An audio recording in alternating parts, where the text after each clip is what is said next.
বিনিয়োগকারী বন্ধুগণ, সালামু আলাইকুম। বিডি স্টক চ্যানেলে আপনাকে স্বাগতম।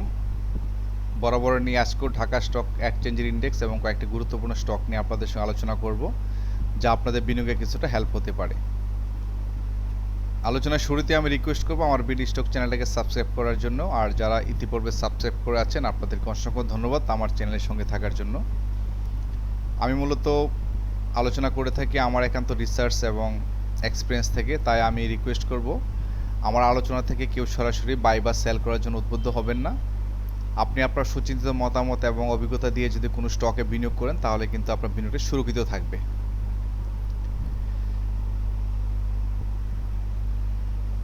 তো আজকে Dhaka stock exchange index close হয়েছে ৫,৬৪০ পয়েন্টের মতো, ৩৯.৮৯। আর পাশাপাশি আজকে মুভমেন্ট ছিল নেগেটিভ 21.49, প্রায় ২১.৫ ধরি আমরা, এটা কিন্তু নেগেটিভ মুভমেন্টের ছিল। আর আজকে টার্নওভার ছিল ১,০০২,৪৪,০০,০০০। টার্নওভারটা কিন্তু গত ক্লোজিং ডের আগে কিন্তু বেশি ছিল, আজকে কিন্তু কমে গেছে। পাশাপাশি আমরা আরেকটা মেসেজ দেখবো এখানে যে টোটাল 70 স্টক আপ ছিল, ডাউন ছিল 299, আর আনচেঞ্জ ছিল 27টি। আর হিসাবে যদি আসি তাহলে 70.5% কিন্তু 75% কিন্তু ডাউন ট্রেন্ডে ছিল, আনচেঞ্জ ছিল হচ্ছে 5.82, আর হচ্ছে পজিটিভ ট্রেন্ডে ছিল 17.68%, 70টা। তো আজকে এখান থেকে বোঝাই যাচ্ছে যে আসলে ডাউন ট্রেন্ড, অর্থাৎ সেলারদের প্রেশার থাকার কারণে কিন্তু ম্যাক্সিমাম স্টকগুলো কিন্তু আজকে সেলসের প্রেশারের পরে ডাউন ট্রেন্ড মেনটেন করে, যার ফলে কিন্তু ইন্ডেক্সটা আমরা দেখতে পাচ্ছি আগের দিনের তুলনায় কিন্তু টোটাল ভলিউমটা কিন্তু কম আসছে, বেশ করে টার্নওভারটা কিন্তু অনেক কম আসছে এখানে। আর আরেকটা মেসেজ আমরা এখানে দেখতে যাচ্ছি, শেয়ার করি আপনাদের, সেটা হচ্ছে যেসব স্টকগুলো ভালো আজকে ইম্প্যাক্ট করেছে বড় ধরনের নেগেটিভিটি থেকে রক্ষা করছে, তার মধ্যে জিপি ছিল বেটার করছে 10.1 সেন্ট ইন্ডিকেট চেঞ্জের ক্ষেত্রে। BAT BC, Square Pharma, Beximco Pharma, Renata, Robi, এরকম আরও অনেকগুলো স্টক রয়েছে। যেমন আমরা যদি দেখি এখানে ম্যারিকো বাংলাদেশ, তারপর ব্র্যাক ব্যাংক, তারপরে South East Bank, Padma Oil, MJLBD, Trust Bank, KDS, ইফাদোটু, Metro, Petroleum, Walton Hitech, Bangladesh Submarine, এরকম আছে। সো আর নেগেটিভ ইম্প্যাক্ট করার ক্ষেত্রে যে স্টকগুলো, এমটিবি আছে, ইউপিজিডিসিএল, ইউনাইটেড পাওয়ার, সাপোর্টেল, Olympic, Dutch Bangla, Asiatic Laboratories, পাশাপাশি সাইপ Power, Doreen Power, Fine Force, IPDC, Pioneer Insurance, Prime Bank, Berger পেট, এইগুলো ছিল। তো মোটামুটি আমরা একটা অ্যাট এ গ্লান্স দেখে নিলাম আজকে ঢাকা স্টক এক্সচেঞ্জের একটা সিনারিও দেখলাম ওভারঅল। এখন আমরা চার্টে দেখবো যে আসলে আগামীতে কেমন মুভমেন্ট করতে পারে ইন্ডেক্সের ক্ষেত্রে। তো আজকে আমরা এখানে দেখতে পাচ্ছি আজকের যে ক্যান্ডেলটা এখানে আসছে, ক্যান্ডেলটা কিন্তু একটা টোটালি বিয়ারিশ ক্যান্ডেল। আজকে এখানে কীরকম আমরা দেখি ভলিউমটা কিন্তু কম, আমরা বললাম যে 1,002 কোটি টাকা। এর আগের দিন কিন্তু ভলিউমটা ছিল বেটার, 1197 কোটি টাকা, মানে প্রায় হচ্ছে 195 কোটি টাকার মতো কিন্তু আজকে লেনদেন কম আসছে।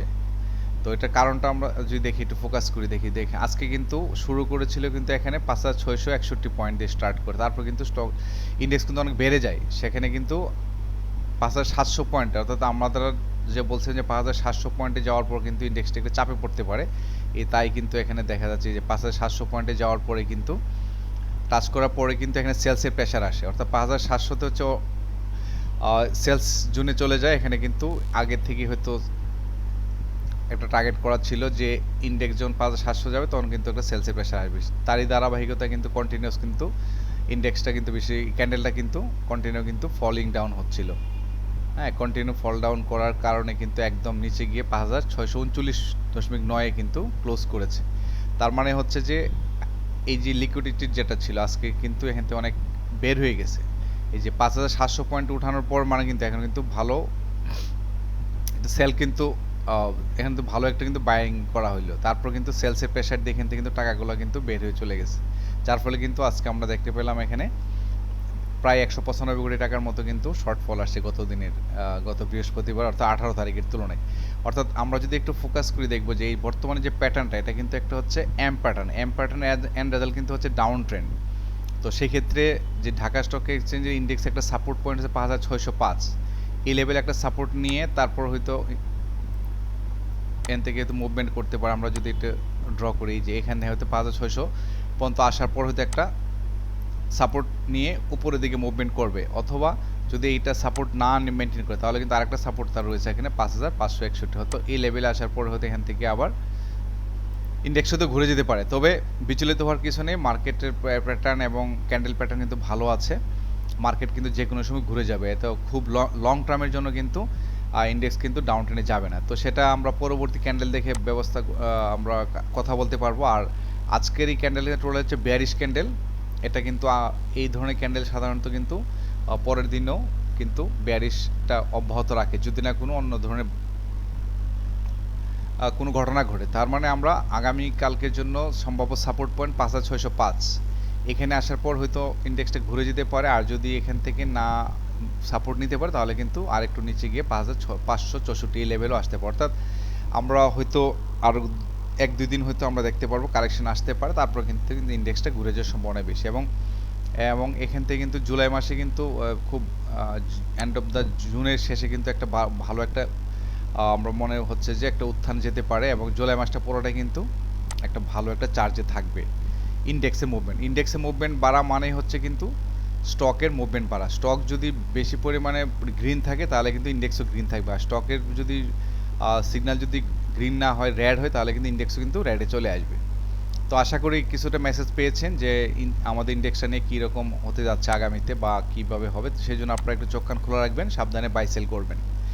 তো আপনাদের জ্ঞাতার্থে কয়েকটি স্টক নিয়ে কথা বলতে যাচ্ছি। তার মধ্যে একটি স্টক হচ্ছে যা আপনাদের বিনিয়োগে হেল্প হতে পারে, তো সালভো কথা বলার পূর্বে আমরা যদি এখানে ফান্ডামেন্টাল একটু চেক করে নিই। এটা ফার্মাসি সেক্টরের বি ক্যাটাগরি একটি স্টক, যার বর্তমান প্রাইস 38 টাকা 20 পয়সা, আর 52 হাইস 39.9 জুন ক্লোজিং স্টক।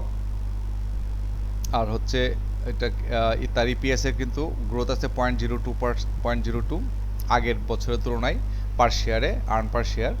আর নেট অপারেটিং ক্যাশ ফ্লো কিন্তু কম আসছে -1.46 কোয়ার্টার 3 9 মান্থসের ক্ষেত্রে। আর এমনিতে কিন্তু স্টকটা কিন্তু গ্রোথ আছে, কন্টিনিউ কিন্তু গ্রোথের মধ্যে দিয়ে স্টকটি মুভমেন্ট করতেছে। তো এখন আমরা চার্টে যদি আসি, চার্টে আসলে আমরা ফোকাস করব যে আজকের যে ক্যান্ডেলটা কিন্তু একটা ভালো ক্যান্ডেল, এবং এটা কিন্তু মুভিং অ্যাভারেজ উপরে দিয়ে মুভমেন্ট করতেছে 20 অ্যাভারেজে, এবং ভলিউমটা কিন্তু যথেষ্ট ভালো ভলিউমে কিন্তু এটা মুভমেন্ট করতেছে। সেক্ষেত্রে স্টকটি কিন্তু মুভমেন্ট যাওয়ার সম্ভাবনা খুব বেশি। আগামীতেও আমরা দেখতে পাচ্ছি তার যে বর্তমান যে ক্যান্ডেল, এটা কিন্তু ভালো একটা ক্যান্ডেল, এটা কিন্তু কন্টিনিউশন রাখলে কিন্তু স্টকটি 40 বা প্লাস আরও উপরে যেতে পারে। তো এখানে লক্ষণীয় ব্যাপার হচ্ছে যে এটা কিন্তু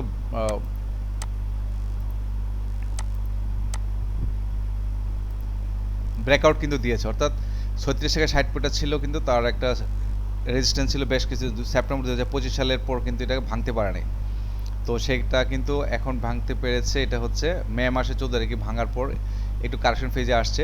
তো সেক্ষেত্রে তার সম্ভাব্য যদি নিচে নামেও সাপোর্ট 36 টাকা 60 পয়সা এখানে থেকে নামতে পারে, তারপর সাপোর্ট নিতে পারে।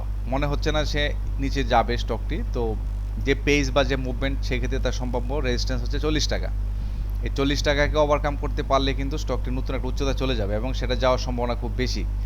তো সেই ক্ষেত্রে আমরা পরবর্তীতে দেখবো যে আসলে কোথাও যেতে পারে। তবে আপাতত কথা হচ্ছে যে যারা সালভো কেমিক্যাল আছেন বা ইনভেস্ট করতে চান, আমার মনে হয় আগামীকালকে যদি আশপাশে আপনি দেখেন, যদি কেনা যায় এই রেটে 38 টাকা আশপাশে, তাহলে কিন্তু আপনি এখান থেকে শর্ট টার্মের জন্য ভালো একটা প্রফিট টেক করতে পারবেন।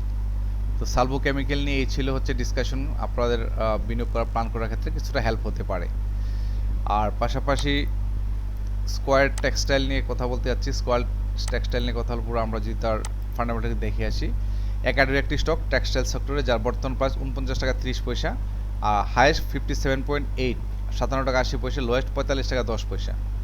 টোটাল শেয়ার হচ্ছে 19,73,00,000 শেয়ার, জুন ক্লোজিং স্টক। আর তার ডিভিডেন্ড হিস্ট্রি 32% ক্যাশ দিচ্ছে, এবং ইল 6.49।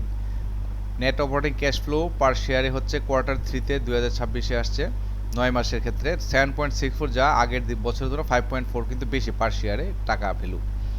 আর কোয়ার্টার 3 ইপিএস কিন্তু নেগেটিভ আসছে 0.29 মাইনাস, আর মাইনাস আগের বছরের তুলনায় 1.56 কিন্তু মাইনাস আসছে, ইপিএসটা এখানে মাইনাস যাচ্ছে। আর এখানে তার পি রেশিওটা 24, ইপিএস 2.05, ন্যাপ হচ্ছে 54 টাকা 20 পয়সা পার শেয়ার। আর এখানে আচ্ছা, আর কিছু তেমন কিছু বলার নেই। এখন আমরা চার্টে আসি। চার্টে আমরা ফোকাস করলে দেখব যে আজকের যে ক্যান্ডেলটা এটা কিন্তু একটা স্পিনিং টপ আমরা দেখতে পাচ্ছি এখানে। এটা কিন্তু মিন করতেছে যে কিন্তু সামনে হয়তো একটা রেজিস্ট্যান্স ফিল করতে পারে, রিভার্সাল ট্রেন্ড আসবে 50 টাকা 40 পয়সা। এই স্টকটা কিন্তু 50 টাকা 40 পর্যন্ত যাবে, যাওয়ার পর হয়তো এখান থেকে একটু আর রিটেস্ট করতে পারে, এই লেভেলটাতে আসতে পারে 48 টাকা 60 পয়সা, অথবা এর উপরে যেতে পারে। তবে সম্ভাব্য তার জন্য হচ্ছে নিচের সাপোর্ট হচ্ছে 48 টাকা 60 পয়সা, আর তার সম্ভাব্য রেজিস্ট্যান্স 50 টাকা 40 পয়সা। তবে এখানে খুব একটা রেজিস্ট্যান্স আমার একটা একমাত্র রেজিস্ট্যান্স হচ্ছে তার 50 টাকা, যেটা নভেম্বর 2025 সাল থেকে কিন্তু এটা কন্টিনিউ করে যাচ্ছে, এটার উপরে যেতে পারতেছে না।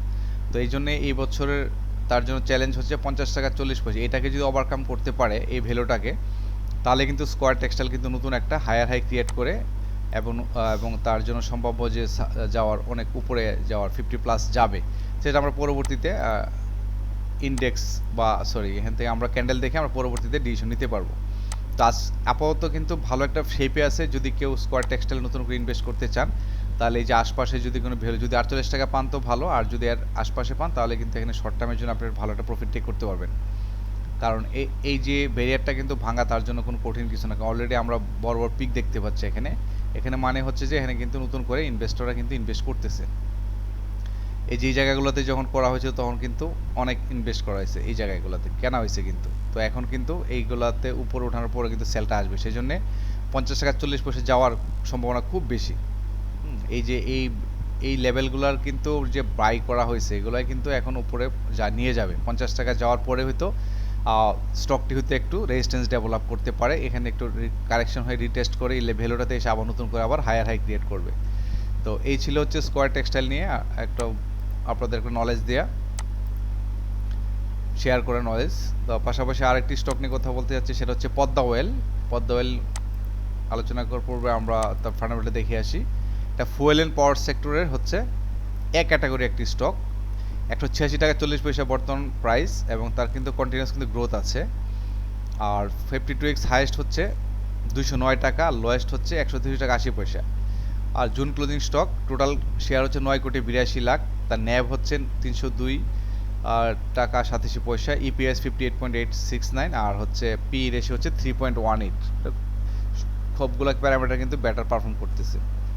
আর কোয়ার্টার 3 ইপিএস আসছে 13.46, যা গতবারের তুলনায় কিন্তু 1.34 নেগেটিভ। নেট অপারেটিং ক্যাশ ফ্লোটা কিন্তু একটু কম আসছে, -27.65 লাস্ট ইয়ারের তুলনায়, এবং 54.86 নেগেটিভলি মুভ করতেছে। ক্যাশ ডিভিডেন্ড হিস্ট্রি যদি দেখি আমরা 160% ক্যাশ দিচ্ছে, এবং ডিভিডেন্ড ইল্ড 8.58 এর নভেম্বর মাসে ডিক্লারেশন করা থাকে। আর ইনস্টিটিউট নতুন করে এখানে এন্ট্রি নিচ্ছে এখানে। আচ্ছা, আমরা তাহলে পদ্মা অয়েল নিয়ে মোটামুটি আমরা একটা ওভারভিউ করে গেলাম। তার গ্রোথও ভালো, আর তার পি রেশিও, ইপিএস, ন্যাপ সবই কিন্তু বেটার পারফর্ম করতেছে, শেয়ার সংখ্যা কম আছে, এবং বর্তমানে তার প্রাইসটাও কিন্তু যথেষ্ট বুলিশ অবস্থায় আছে। এখন আমরা চার্টে যদি ফোকাস করি, চার্টে ফোকাস করলে আমরা দেখতে পাচ্ছি যে গত 17 তারিখে কিন্তু বড় একটা কিন্তু ক্যান্ডেল এখানে আমরা দেখতে পাচ্ছি, যার ফলশ্রুতিতে আজকে কিন্তু বড় একটা ক্যান্ডেল দেখতে পাচ্ছি। এটার কিন্তু ভলিউমও ভালো, এবং এই যে ক্যান্ডেলটা এটা কিন্তু একটা ভালো ক্যান্ডেল। এটা মিন করতেছে যে কিন্তু আগামীতেও কিন্তু এটা কন্টিনিউশন থাকবে এটা কিন্তু, এবং সেক্ষেত্রে তার সম্ভাব্য রেজিস্ট্যান্স হচ্ছে 188 টাকা। এটাকে ওভারকাম করতে পারলে কিন্তু স্টক 196 টাকা লেভেলে চলে যাবে। নিঃসন্দেহে যাওয়ার সম্ভাবনা খুব বেশি। তো এই স্টকটিতে যারা নতুন করে বিনিয়োগ করতে চান বা আছেন, একটু ধৈর্য ধারণ করলে আমার মনে হয় আপনারা এখান থেকে ভালো একটা প্রফিট টেক করতে পারবেন। তো 188 টাকার তার রেজিস্ট্যান্স আছে, যদি এটাকে ওভারকাম করতে পারেন তাহলে কিন্তু স্টকটি চলে যাবে হচ্ছে 196 টাকা অর্থাৎ। আর যদি একটু ডাউন ট্রেন্ড মেনটেন করে তা যদি আপনারা এখান থেকে বাই করার প্ল্যান করেন, তাহলে এই যে 185 থেকে 186 এই লেভেলে যদি বাই করার প্ল্যান করতে পারেন তাহলে কিন্তু বেটার, এবং সেক্ষেত্রে কিন্তু স্টকটি আপনাকে শর্ট টার্মের জন্য ভালো একটা প্রফিট করতে পারবেন এখান থেকে। আর যদি লং টার্মের জন্য করতে চান বা 1 মাস 2 মাসের জন্য, তাহলে কিন্তু এখান থেকে ভালো একটা ডিভিডেন্ড পাওয়ার সম্ভাবনা থাকে। তো এই ছিল পদ্মা অয়েল নিয়ে আপনাদের সঙ্গে কথা বলা। নিশ্চয়ই আগামীতে নতুন কোনো স্টক নিয়ে আপনাদের সঙ্গে কথা বলবো। ততক্ষণ সবার বিনিয়োগ ভালো থাকুক, আপনারা বিনিয়োগ সুরক্ষিত থাকুক। আসসালামু আলাইকুম।